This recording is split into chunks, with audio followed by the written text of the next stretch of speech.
లక్ష్మీదేవి ఆనందంతో మీ ఇంటి సింహద్వారం దగ్గరకు వచ్చి మీ ఇంటి తలుపు తట్టి ఇంట్లోకి వచ్చి తరతరాల్ని అనుగ్రహించాలంటే, చిరకాలం ధనానికి లోటు లేకుండా ఉండాలంటే 101 రూపాయి బిళ్ళల విధి విధానం పాటించాలని రహస్య పరిహార శాస్త్రంలో చెప్పారు.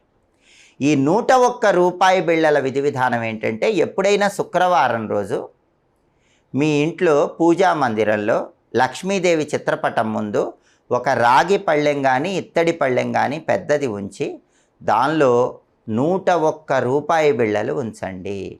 ఆ 101 రూపాయి బిళ్ళల మీద ఒక మట్టి ప్రమిదలో ఇంకొక మట్టి ప్రమిద ఉంచి ఆవు నెయ్యి కానీ నువ్వుల నూనె కానీ పోసి 3 ఒత్తులు వేసి దీపాన్ని వెలిగించండి. అలా దీపం వెలిగించిన తర్వాత లక్ష్మీదేవికి పరమాన్నం కానీ కట్టె పొంగలి కానీ నైవేద్యంగా సమర్పించండి.